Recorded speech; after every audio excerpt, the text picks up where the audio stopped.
Welcome to Fiction Flux. Today we are starting a brand new fanfic. What if adult female Deku became #1 hero with new suit? Let's not waste any time and get started.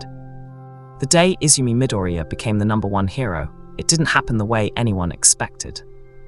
There was no ceremony, no dramatic announcement on national television, no golden trophy handed to her by some smiling official in a pressed suit while cameras flashed and the crowd roared.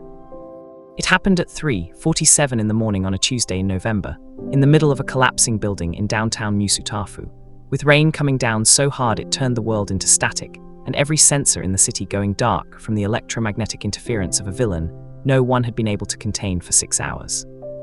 It happened because every other hero on the scene had been knocked back, every single one. The top 5, the top 10, the agencies that had scrambled every available asset, all of them had hit the wall of what was possible and found it immovable. And then Izumi arrived. She came from above. That was the first thing the cameras caught when they got their feeds back. A figure dropping through the rain like something that had decided gravity was a suggestion rather than a law, the green lightning of one for all crawling over a suit that no one had ever seen before, a design that didn't look like any hero costume in the database. It moved with her the way a second skin moves, not armor clanking into position, not support equipment activating with mechanical delay, but something that breathed with her, something alive. She hit the ground between the villain and the last standing civilian cluster, and the impact sent a shockwave through the pavement that every reporter in a 3-block radius felt in their chest. She looked up at the villain. She said something, the audio didn't pick it up, but later, every villain who was conscious in that radius would describe the same thing. The way she looked at the villain wasn't the way heroes usually looked at threats, with the charged urgency of someone containing a situation. She looked at him the way you look at a problem you have already solved and are simply now executing. The fight lasted 4 minutes. By morning, the hero billboard chart had updated automatically, the algorithm processing the mission data, the civilian saves, the threat level neutralized, the response metrics, the cumulative output of a 5-year career that had been building toward this single point. #1. Midoriya Izumi, hero name, Deku. And the world, the entire world, looked at the footage of a woman in a suit that shouldn't have been possible, descending through the rain like something between a hero and a force of nature. And the world asked one question. Who is she? But to understand who she became, you need to understand who she was. You need to go back. Izumi Midoriya was born without a quirk, and spent the first 15 years of her life being educated by that fact in ways that ranged from unkind to actively cruel. She was the girl in the back of the classroom who filled notebooks with hero analysis because her mind was the only weapon she had been given. She was the girl who got up every time she was knocked down, not because she wasn't hurt, but because staying down required accepting that she was finished, and she categorically refused to accept that. She was told no so many times that the word lost its authority over her. When All Might gave her one for all, she was 15, and she had already built a foundation, not of power but of will, of understanding, of the analytical precision that 12 notebooks of hero study had given her. The power arrived into a vessel that was ready for it in every way except physically, and so she broke herself building the physical readiness. And she kept going, and she got in, and she made it through UA and the villain wars and the weight of carrying the accumulated power of 8 previous holders, and she survived things that should not have been survivable. She graduated at 18, she interned, she got her license. She joined the Might Tower agency as a junior hero at 19, with the specific intention of learning everything that could be learned from proximity to the best, and then doing something with it. She was not subtle about her ambition. She was not aggressive about it either. She was just honest. She wanted to be the best hero she could possibly be. She wanted to protect people in ways that mattered. She wanted to be worth the power she had been given. She worked.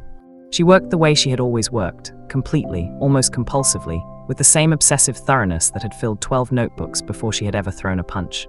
She showed up to every dispatch. She stayed late on every incident. She debriefed after every mission with the same intensity she had brought to every UA exam. She asked questions of every senior hero who would answer them, and she took the answers apart and rebuilt them in her own framework, and she tested, and she failed, and she adjusted. She was 20 years old when she had the conversation that changed everything. Not with a villain, not during a fight. She was sitting in the development studio of the support course R&D division at UA, which she had been visiting once a month since graduation, because she had never stopped believing that her costume was incomplete. She was sitting across from a 22-year-old support engineer named Hatsume Mei, who had been following her career with the specific intensity of someone who who had already decided what they wanted to build and was waiting for the right moment. Izumi had come in with her standard request: adjustments to the arm reinforcement, modifications to the weight distribution, some thoughts about the air resistance profile during high-speed descents, the things she always came in with. Hatsume had listened to all of it with her customary expression of chaotic focus, and then she had put her hands flat on the table and said, "You're asking me to keep fixing a design that was built for someone else." Izumi had looked at her. "The original costume," Hatsume said, "the specifications, who set them?" "I did," Izumi said, "with input from the support team at UA and from All Might's."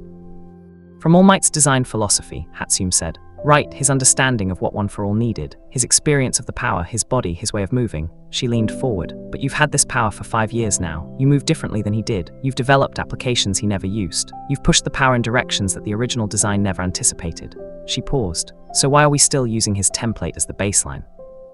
Izumi was very still. "What would you build," she said slowly, "if you started from me?" Hatsume smiled. It was the smile of someone who had been waiting for that specific question for a very long time.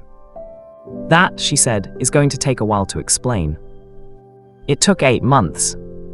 8 months of sessions that started with questions and became conversations, and became something that felt less like a client-engineer relationship, and more like two people trying to solve the same problem from different angles.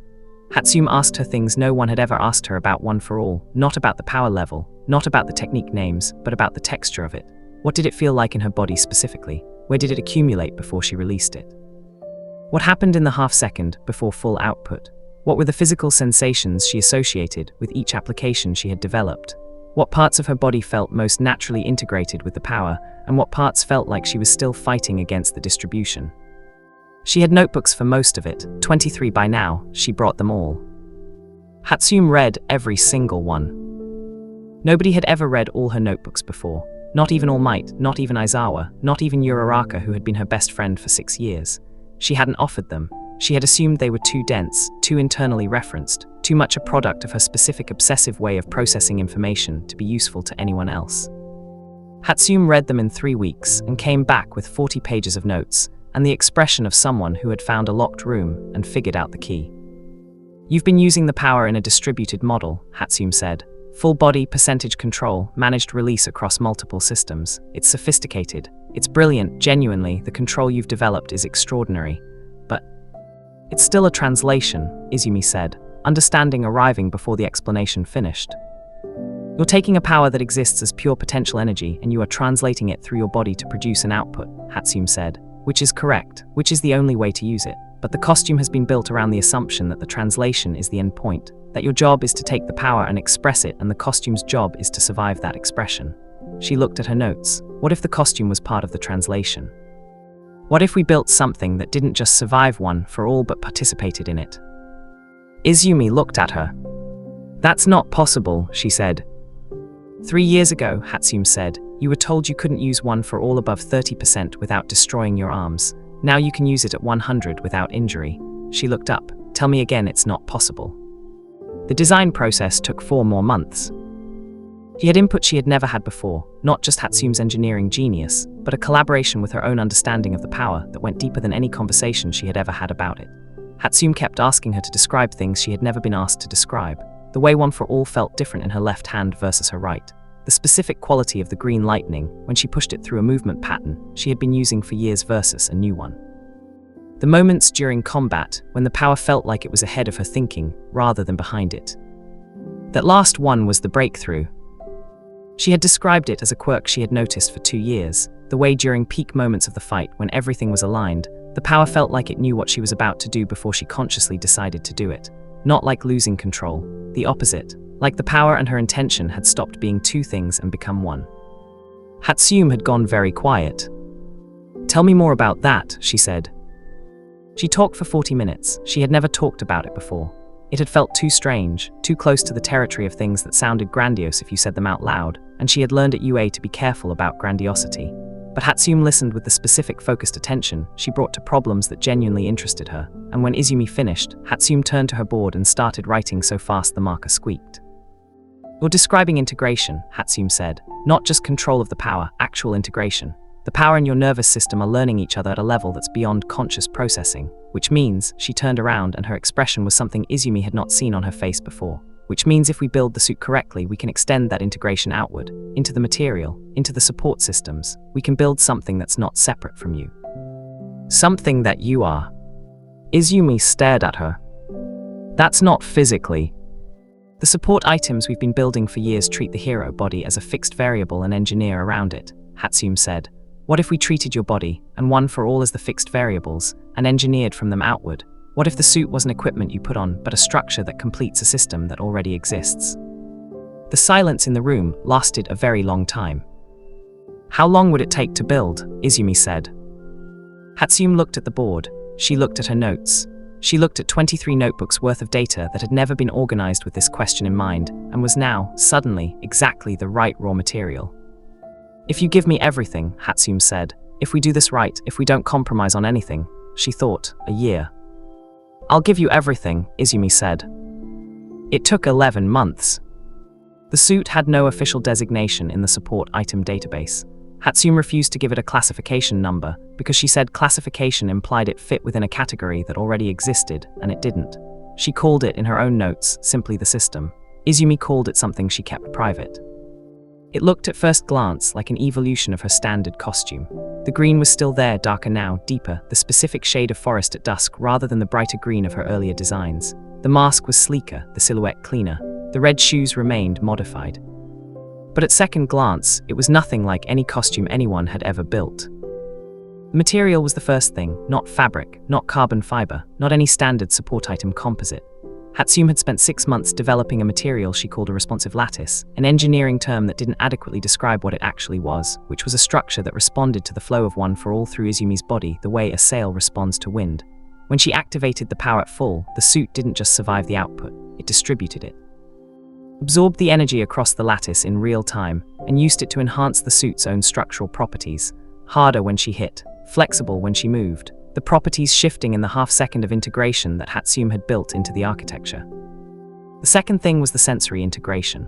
Hatsume had built a network of microreceptors into the suit that fed directly into Izumi's tactile awareness, not through a screen or a display, but through her own nervous system, a biometric integration that had required 3 months of calibration, during which Izumi wore a preliminary version of the suit for 8 hours a day, until her body stopped distinguishing between her own sensation and the suit's input.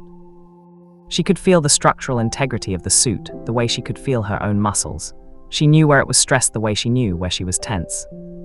The third thing was the hood system, not a mask, not a helmet, a hood that deployed from the collar in the moment she chose it, a lightweight structural shell that covered the upper half of her face and integrated with the sensory network of the suit, giving her a tactical display that didn't sit outside her perception but sat inside it, not looking at information, knowing it. The fourth thing, the thing Hatsume wouldn't explain to anyone who asked, would only say was proprietary, would only say was between her and the hero, was in the gauntlets. The gauntlets were the most significant piece. They were not reinforcement, not compression support. They were, as Hatsume explained in the single detailed briefing she gave Izumi before the first full test, concentrators. One for all distributed through the body was powerful. Focused through a point, concentrated, compressed, the energy gathered and directed rather than dispersed was something else. The gauntlets were built to function as the focal point of that concentration, not amplifiers. You couldn't amplify one for all with technology, but you could shape the expression of it, you could give it geometry, you could turn a flood into a beam. The first full power test was at an agency facility outside the city, in a testing chamber built for S-class output. She stood in the chamber in the completed suit for the first time, and she felt it. That was the only word for it. She felt it, the way she had described to Hatsume, the integration, the sense of the power and her intention becoming one thing, but extended outward into the material around her. She felt the lattice. She felt the microreceptors. She felt the gauntlets waiting at the end of her arms like a sentence waiting for its final word. She raised one hand. She activated one for all at 30%, standard, the level she used for regular patrol. The green lightning moved through her and into the suit, and the suit moved with it, and she stood there and felt nothing hurt. She activated at 60. She activated at 80. She breathed, she steadied. She had never run at full output in a suit test before, always held back, always managed the risk of structural failure in the costume requiring her to shut down prematurely, always the suit as the limiting factor. She activated one for all at 100%. The chamber's sensors went to their limits and stayed there. The lightning was different, not just the green she had always produced, but something deeper, darker at the edges, the full accumulated weight of 8 previous holders, expressing through a body and a suit that had been built together over 11 months to be exactly this. She raised her hand toward the reinforced test panel at the end of the chamber.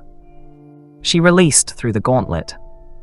The test panel, 12 inches of S-class resistant composite, rated for the highest outputs in the database, did not crumble, it did not buckle, it ceased. Clean, total, complete, as if it had made a logical decision to no longer exist in the space between her and where she was pointing. The chamber was silent.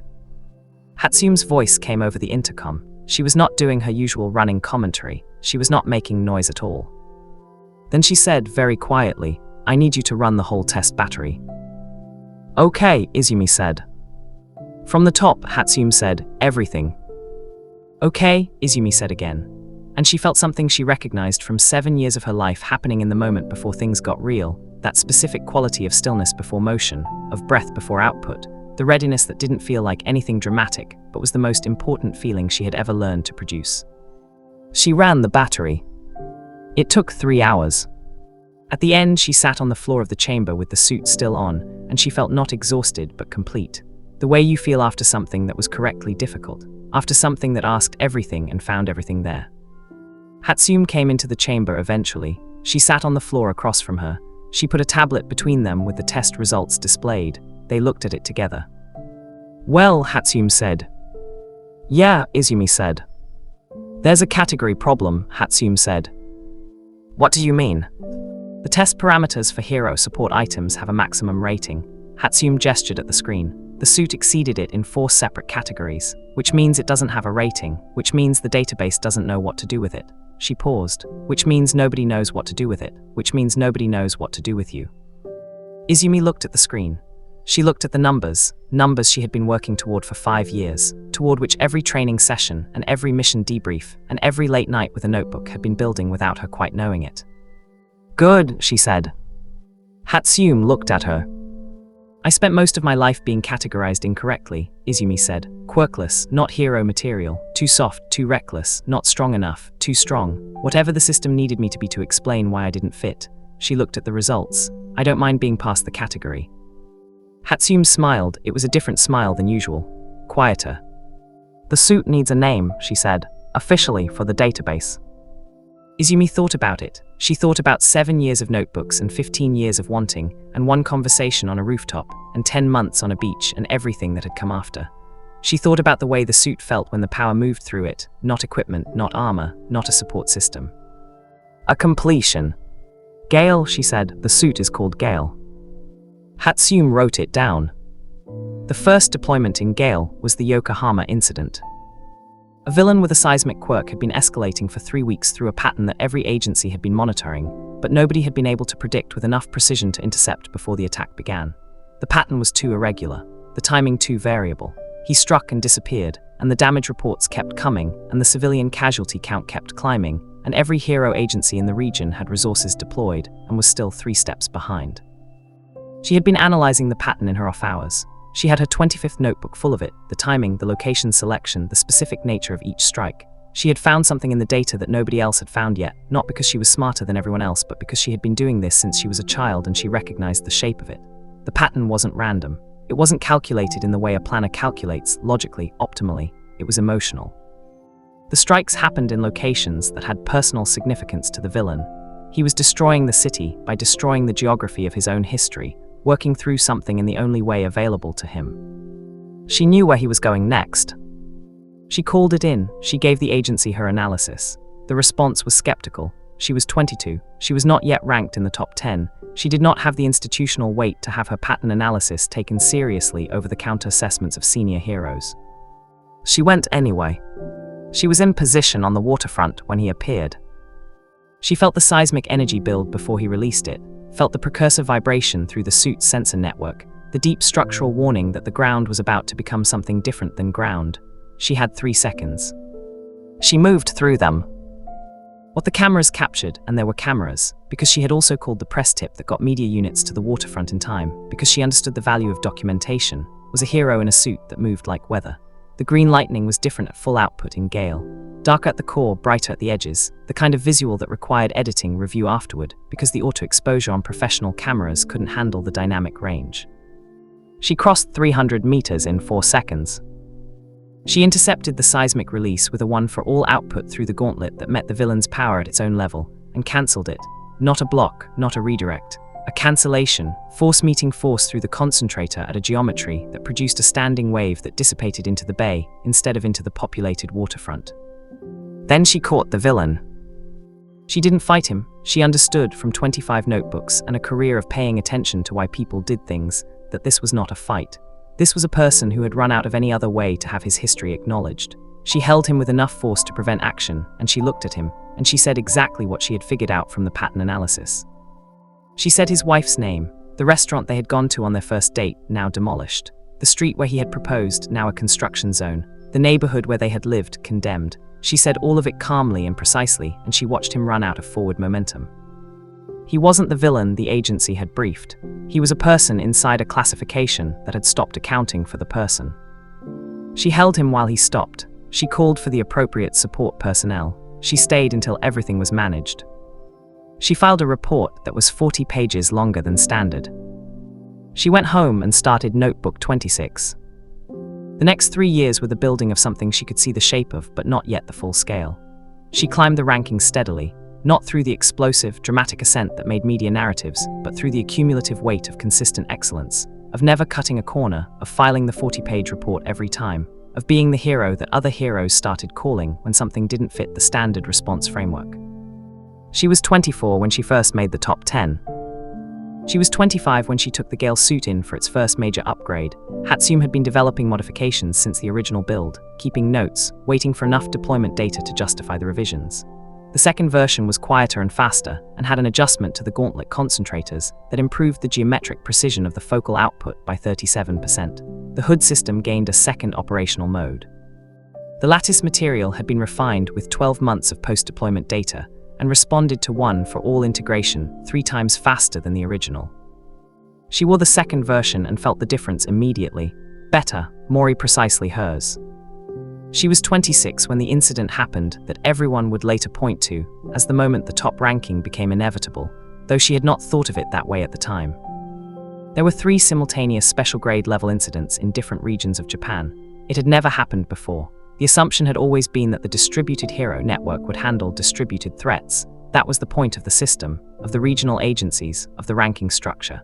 The system had been built on the assumption that no single event would exceed the combined capacity of the available regional response. 3 simultaneous events did. Because the 3 events were coordinated. She was not the first hero dispatched to any of them. She was not the top-ranked hero on any of the initial response teams. She was in transit between 2 agency briefings when the alerts came through, and she felt, not dramatically, not with any sense of destiny, just with the specific analytical clarity that had been her primary resource since childhood, that this was a different kind of problem than the dispatch system was designed to address. She called Uraraka first. Uraraka, who was now a top 10 hero herself, and who had spent 7 years watching Izumi think through problems, and had learned to trust the shape of her thinking, even before the conclusion arrived. She had a plan in 40 minutes. A coordination structure that accounted for the specific capacity of every hero on all 3 response teams, and redistributed the assignments based on quirk compatibility, with each threat rather than regional proximity. She communicated it through channels she had been building quietly for 3 years, relationships with heroes across agencies, maintained through the consistent effort of being someone worth knowing and worth trusting. Most of them listened, not all. Some pushed back because the plan asked them to operate outside their regional mandate and that required authorization they didn't have. She got the authorization. She called the people who could give it. She had their numbers because she had spent 3 years making sure she had the numbers of every person in the hero system who had the authority to cut through procedural delay in an actual emergency. The 3 incidents were resolved simultaneously within a 6-hour window. There were injuries. There were close calls. There was one moment in her own section of the response that she would write about in Notebook 28 very carefully and very honestly, because it had been the hardest 6 minutes of her professional life, and she had made a decision in it that she wasn't entirely sure had been right, and she needed to examine that with the same thoroughness she examined everything.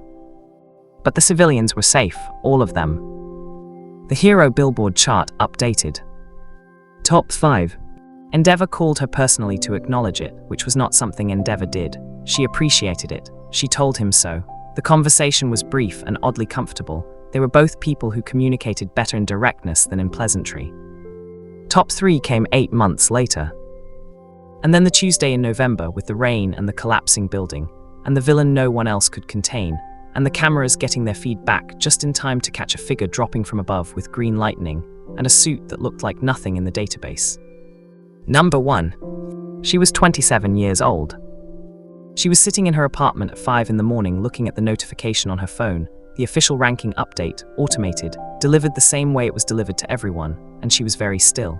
She had her 29th notebook in her lap. She had been writing in it when the notification arrived, and she had put the pen down and sat with it.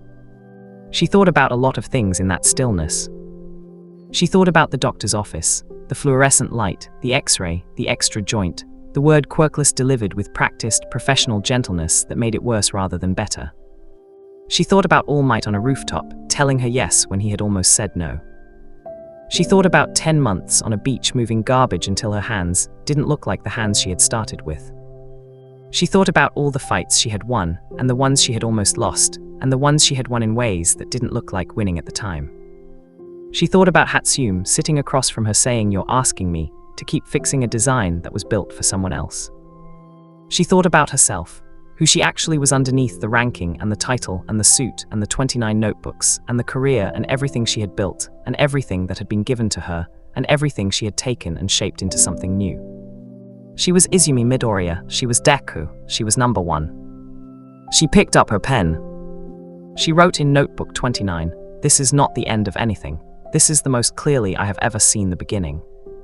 She wrote, "There are people who cannot be reached by power alone. There are situations that do not have combat solutions. There are heroes the system has not yet figured out how to build. There are villains the system has not yet figured out how to understand." She wrote, "I know how to do some of that. I know how to do more of it tomorrow than I do today." She wrote, "That is enough. That has always been enough." She closed the notebook. She looked at the window. Dawn was beginning, just the suggestion of it, the sky shifting from the total dark of deep night towards something that was not yet light but was no longer fully dark. That specific hour that doesn't have a good name, the hour between. She felt it the way she always felt early mornings, with the particular affection she had developed for the time of day when the city was quiet enough that she could hear it breathe. She was the number 1 hero. She had a suit that the database didn't have a category for. She had 29 notebooks and a best friend who would want breakfast to celebrate, and a mentor who deserved a phone call, and an engineer who had helped her become something neither of them had fully understood when they started. She had so much work left to do. She stood up. She went to the window. She looked at the city. And somewhere in it, she could feel it the way she had always felt things before she understood them. The specific intuition that had carried her from a doctor's office to a beach to a rooftop to here, somewhere in it, something was beginning. She was going to be there. She was always going to be there. She picked up Gale from its stand by the door. She walked out into the dawn. The city was still breathing when she stepped outside. That was the thing about dawn in Musutafu. It had a specific quality she had never found anywhere else. The particular stillness of a city that had not yet remembered it was a city that was still in the last few minutes of being just buildings and streets, and the quiet movement of people who existed in the early hours because the world required them to. Delivery drivers, hospital staff. The old man who opened the convenience store 3 blocks from her apartment at exactly 5:15 every morning without exception. She had learned the rhythms of this city the way she had learned everything, thoroughly, by paying attention long after other people stopped. She walked, she didn't fly, she didn't activate one for all. She just walked in the suit, Gale off its stand, worn but not yet active, the lattice quiet against her skin, and she let the city settle around her and she thought. She was number 1. She had been number 1 for 40 minutes. The notification was still on her phone, screen dark now in her pocket, but present the way important things are present even when you're not looking at them. And she was finding that the feeling of it was not what she had expected. Not when she was 7, not when she was 15. Not even last year, when the top 3 position had made the chart, and she had begun to feel the trajectory of where things were going. She had expected it to feel like arrival. It felt like a door opening. She stopped at the corner. The sky was doing something complicated, layers of pink and grey, the clouds from last night's rain still moving but thinning at the edges. She stood and watched it for a moment, and she felt very clearly that whatever was coming next was going to be bigger than what had come before. She stood and watched it for a moment, and she felt very clearly that whatever was coming next was going to be bigger than what had come before. She did not know yet how right she was. Her phone rang at 5:43. Not the agency line, not the emergency dispatch. Her personal number, which had a very short list of people who had it. She looked at the screen. Aizawa. She answered immediately. Sensei. You saw the chart. His voice was exactly what it always was, flat, dry, carrying the specific quality of a man who communicated in information rather than effect and expected you to find the warmth in the accuracy. I saw it, she said. How do you feel? She thought about it honestly. She always thought about his questions honestly. It was a habit she had built in his classroom at 15 and never broken. Like I've just been given a larger problem, she said. A pause, then good. Another pause shorter. Call me if you need something. I will. Midoriya. Sensei. You earned it, he said. And then the line went dead because Aizawa did not do long goodbyes, and she had never needed him to. She stood on the corner with the phone warm in her hand, and she felt, briefly and completely, 14 years of that man's quiet, consistent, demanding investment in her becoming something real. She let herself feel it for exactly 1 minute. Then she put the phone away and kept walking. The day proceeded the way historic days never proceeded in stories, but always proceeded in reality, with the ordinary weight of logistics. The agency wanted a statement. The Hero Billboard organization wanted a photo. The media requests were, per her communications manager's breathless early morning message, already at a volume that was crashing the agency's request portal. She handled all of it. She had learned early that handling the administrative reality of heroism was as important as the heroism itself. You could not be effective from outside the systems that distributed resources and coordinated response. You had to be inside them. You had to know how they worked, and you had to be willing to do the paperwork, and you had to understand that the statement and the photo were not interruptions of the real work, but part of it. She gave the statement at 9. She was precise and honest and said less than the media wanted and exactly what she meant. She said she was grateful. She said she understood the responsibility. She said the ranking was a reflection of collective effort. Every hero who had worked alongside her, every support engineer who had made her more capable than she could have been alone, every citizen who had cooperated during a crisis rather than making it worse. She did not say it was a beginning. She kept that for herself. She said, I will be available tomorrow, same as yesterday, same as every day. The cameras liked that. She had learned which things cameras liked and had made peace with the fact that that knowledge was useful rather than compromising. She was back at the agency at 11, in her office with a coffee she would forget to drink and her 29th notebook open, when Uraka arrived. She did not knock because she had not knocked in 6 years and was not starting now, and she brought 2 pieces of mango cake in a paper bag from the place 4 blocks away that Izumi had been going to since she was 19, and which Ochako had memorized the name of within the first 3 months of their friendship. Congratulations, Ochako said, putting the cake on the desk. You're the most powerful person in Japan. I'm the highest ranked hero in Japan, Izumi said. That's different. Not by much today. Ochako sat in the chair across from her and looked at her with the specific expression she had been developing since they were 15, the one that meant she was going to say something true and had decided that Izumi was ready to hear it. How are you actually? Actually, Izumi said, I feel like something is about to happen. Ochako's expression shifted. She had been around Izumi long enough to know the difference between the feeling something is about to happen that came from anxiety and the one that came from information. What kind of something? I don't know yet, Izumi said, but last night before the building, there was a moment. When I arrived on scene, all the senior heroes had been pushed back and I was coming down through the rain and I hit the ground and I looked at the villain. I saw the footage, Ochako said. The villain looked at me, Izumi said, and he said something before the fight started. The audio didn't pick it up. The cameras were too far. What did he say? Izumi was quiet for a moment. He said, she found you. She looked at Ochako. Not you found me. She found you, past tense, like it had already happened, like I was the one who had been located. She paused. And then he fought me with everything he had, which I understood. But that sentence, I've been thinking about it since 3 in the morning. Ochako was very still. Who is she? She said. I don't know yet, Izumi said. She found out 4 days later. The briefing came from the top floor of the commission, which she had now been summoned to twice in her career. The first time she had been a junior hero, receiving standard elevation in rank documentation. This time the room was different. Mori people, Mori weight in the air. The specific quality of a room full of people who knew something they had been deciding how to share. The commission chair, a woman in her 60s, whose career Izumi had studied and respected, without ever being entirely comfortable with. in the way she was never entirely comfortable with people who had achieved authority through knowing how to hold it rather than through demonstrable excellence, sat at the head of the table and did not do preamble. "We have a situation," she said. "We have been managing it for 8 months. We are no longer certain we can continue to manage it." She put a file on the table. Izumi did not pick it up yet. She looked at the room, 14 people. She identified commission officials, agency directors, 2 heroes she had worked with and 4 she hadn't, and 1 person at the far end of the table whose energy she could not quite read, not evasive, not hostile, just complicated in a way that made her want more data. She picked up the file.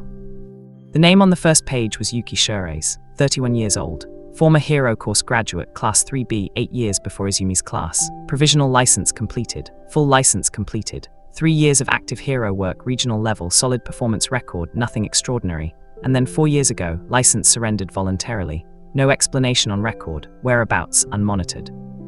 She looked at the photograph, a woman with white hair and pale eyes, the photo taken at graduation, 8 years ago. She was smiling, but the smile had the quality of something performed, the understanding of what was expected rather than the expression of what was felt. She turned the page. The next section was headed Current Activity, and it was where the file became something different than a standard person record. 12 pages of incident reports. Villain activity in 6 prefectures over 8 months, always high impact and always resolved, not by heroes, not by any registered agency response. Resolved by someone with a quirk the analysis team had classified as absolute override, which was a classification she had never seen before, and which the accompanying technical breakdown described as the capacity to impose a fixed physical state on any matter or energy within a defined radius. She read the technical breakdown twice. She looked up. She's not working with any known villain organization. No, the chair said. She's not targeting civilians. No. The incidents she's involved in, they're all situations where the official hero response failed or was absent. She looked at the file. She's operating as a hero. Without a license, one of the agency directors said, without oversight, without accountability to any structure. Based on what I'm reading, Izumi said, without causing any civilian harm. That's not the point.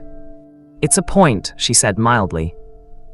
The chair leaned forward. She made contact with us 8 weeks ago. She said she wanted to speak with the number 1 hero. A pause. She was specific. She said she would wait until the number 1 hero was the right person. The room was quiet. Izumi looked at the file. She looked at the photograph. She looked at the pale eyes that had something in them she recognized from the outside, the way she had learned to recognize things, the specific quality of someone who had decided something at great cost and had not second-guessed it since. She found you. Set up the meeting, she said. They met in a location that was neutral in the specific way that meaningful meetings needed to be neutral, not on commission grounds, not at an agency, not anywhere that carried institutional weight. A building in a part of the city that Izumi had chosen specifically because she knew its sight lines, its exits, its sound profile. She had been thorough about the preparation. She was always thorough. She was there first. That was intentional. Yuki Shirase arrived exactly on time, which told her something. Not early. Early would have been asserting dominance of the space. Not late. Late would have been performing indifference. Exactly on time was the choice of someone who respected the meeting enough to show up for it precisely and didn't need the positioning games. She was taller than the photograph suggested. The white hair was shorter now, practical. The pale eyes in person, with a specific grey of morning sky before the clouds decided what they were going to do. She wore no hero costume. She wore clothing that was functional and unremarkable, and had the quality of someone who had stopped thinking about appearance as a communication tool a long time ago. She looked at Izumi and she said, "You're younger than I expected."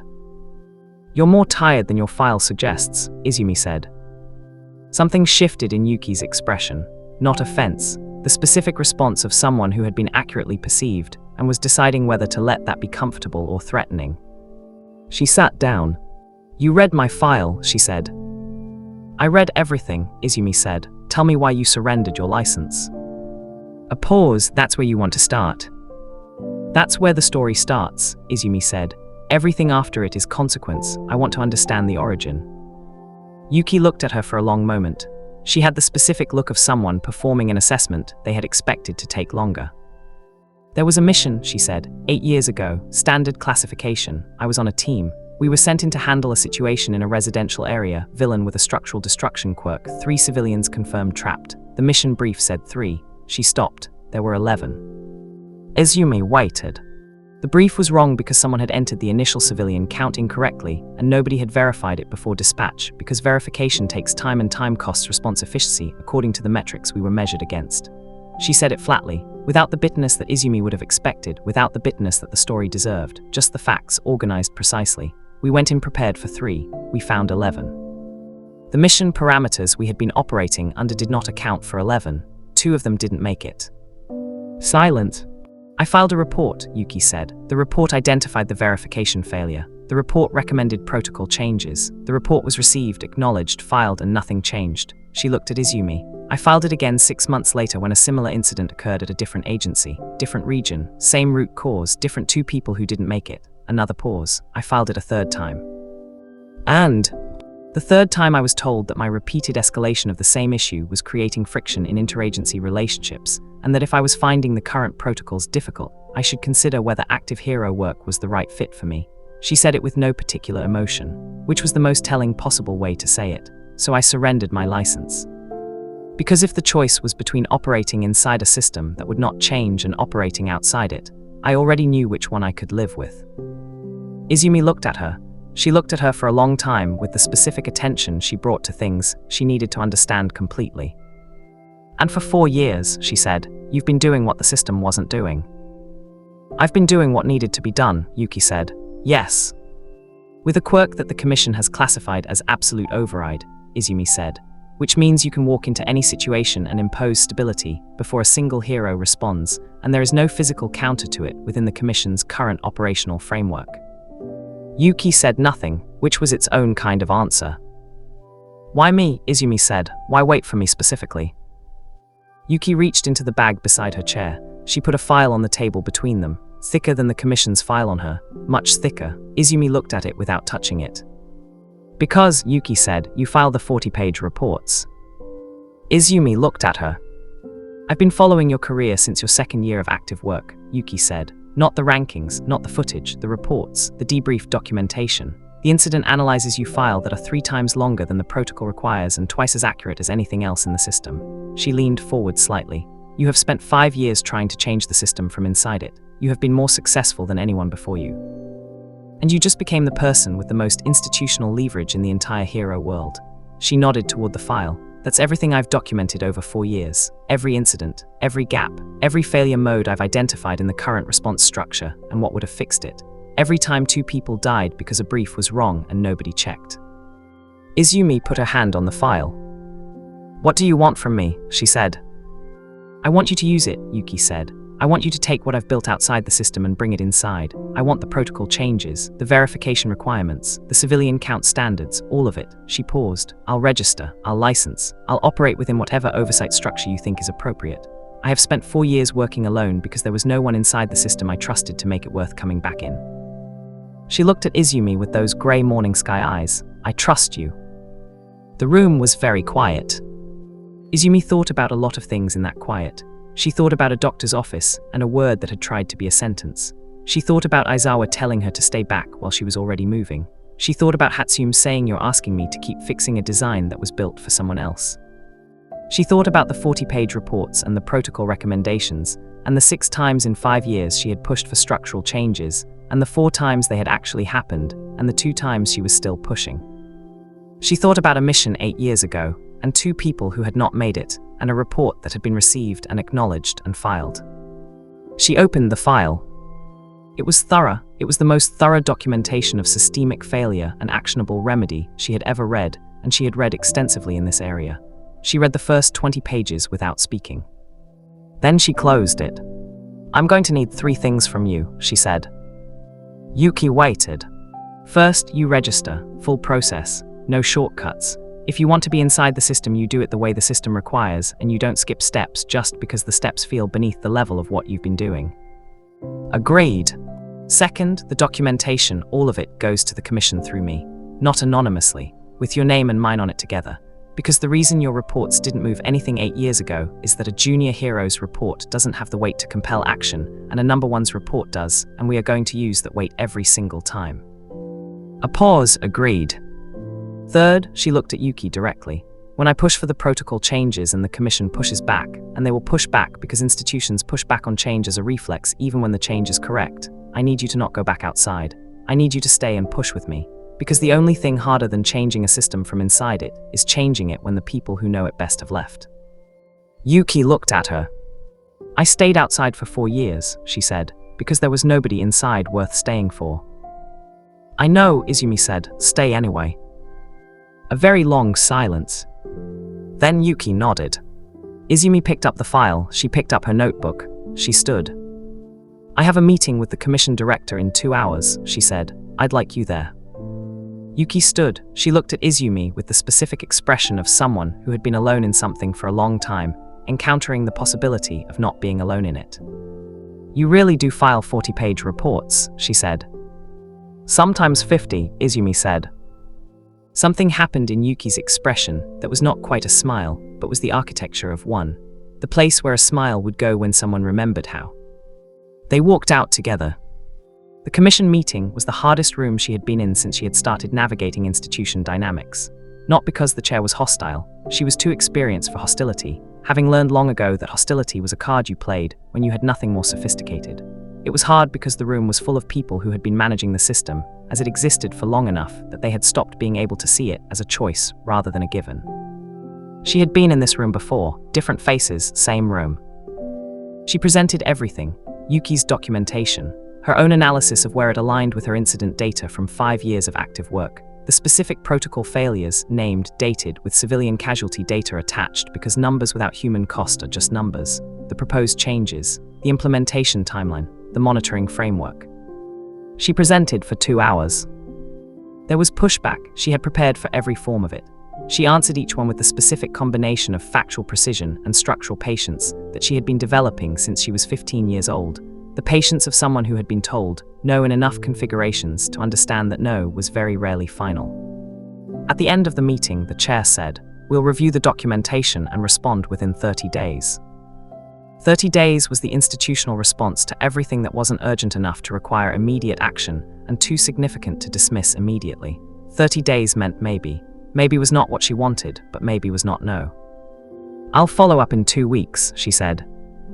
She followed up in 2 weeks. She followed up persistently and thoroughly, and she brought Yuki's registration paperwork to the follow-up, and she submitted it in person, and she filed Yuki's documentation as a formal protocol review request with her own name as the primary submitting hero. The first protocol change came through 6 weeks later. Civilian count verification, mandatory secondary confirmation before dispatch finalization, 45-second additional processing time per deployment, the kind of change that looked like nothing on a slide and was everything in an 11-person residential building. She called Yuki. First one, she said. A pause on the other end, a very specific quality of silence. There are 14 more on the list, Yuki said. I know, Izumi said, we're getting them. She hung up, she opened notebook 29, she wrote first one, and she underlined it and turned the page. The year that followed was the most complex of her professional life. Being number one was not what the ranking suggested. It was not a state of supremacy, not a position from which everything else became easier. It was the position from which every problem that exceeded every other hero's capacity eventually arrived. It was also, as she was discovering, the position from which systemic change became possible in ways it hadn't been before. She used both. She responded to every dispatch that required her level of output, and she showed up to every one of them in Gale, and she brought Yuki to the ones where absolute override created outcomes that nothing else would. They were not a team in any official sense. Their working style was too different, their methods too individual. They were something more like 2 points of pressure on the same structure, working from different angles toward the same resolution. 7 more protocol changes in the first year.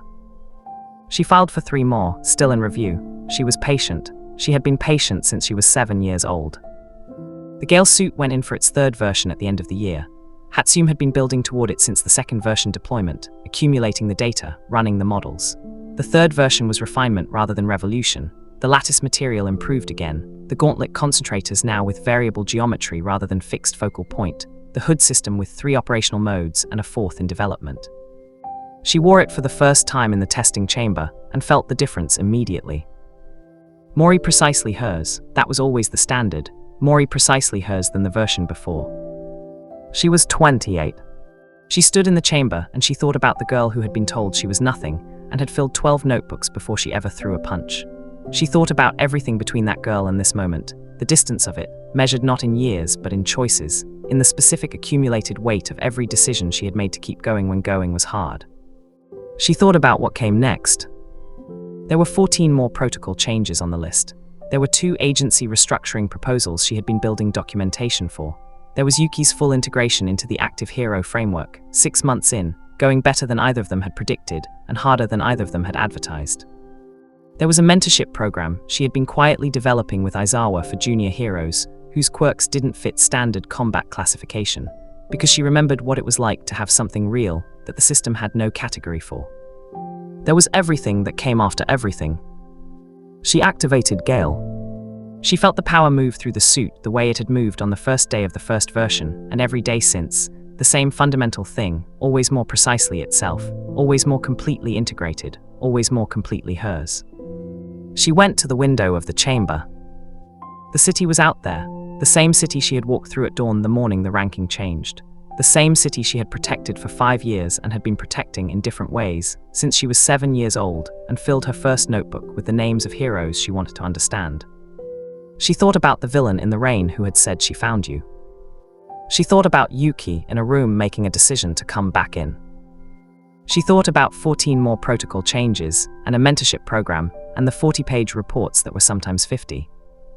She thought about a door, the door she had felt on the morning of the ranking, something opening. She knew now what was on the other side of it. Not a final battle, not a singular victory, not the kind of ending that looked like a rival. It was work, it was the specific, irreducible, endless work of being the person who showed up completely every time and never stopped asking how to do it better. It was the work that did not have a completion, only a direction. She had always known that. She had known it since a beach full of garbage and hands that didn't look like the hands she'd started with. But knowing it and feeling it were different things. She felt it now, fully, completely, the way she felt the suit and the power and the city and the morning and everything she was made of. She opened the window. She stepped out. She rose. The green lightning moved through the dawn air, different at altitude, the color of deep forest, the color of something that had grown from dark soil and reached toward light over a very long time. The city spread below her, ordinary and intricate and full of the people she had chosen to spend her life protecting. She had been number 1 for a year. She had 14 more protocol changes, and a mentorship program and 50-page reports, and a partnership that was still finding its shape, and a suit that was more precisely hers with every version and 29 notebooks, and a 30th she had not opened yet. She had everything. She had everything that mattered. And for one perfect, complete, unhurried moment, suspended above the city she had chosen in the suit she had built in the life she had made from a word that was supposed to be a sentence, she let herself be exactly where she was. Izumi Midoriya, Deku, number 1. And then she moved. Not because something was wrong. Not because an alarm had sounded or a dispatch had come through or the city needed her in any way it hadn't needed her 30 seconds ago. Because she was a hero. Because this was her city. Because there was always someone, somewhere, who needed the person who showed up. She flew into the light. And the city, going about its morning without knowing she was there, was a little safer for it. Not because she was the strongest. Because she never stopped.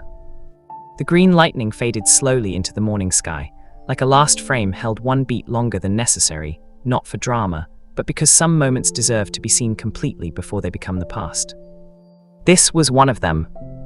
She was gone. The city kept breathing. And somewhere in it, in a building with 14 protocol change documents, and a mentorship program outline and a 30th notebook still unopened on a desk, the next chapter had already begun. It always had. It always would. That's it for today. Hope you liked this one. Thank you so much for watching. Comment your thoughts below. Don't forget to subscribe and share Fiction Flux with someone who loves anime. See you in the next story.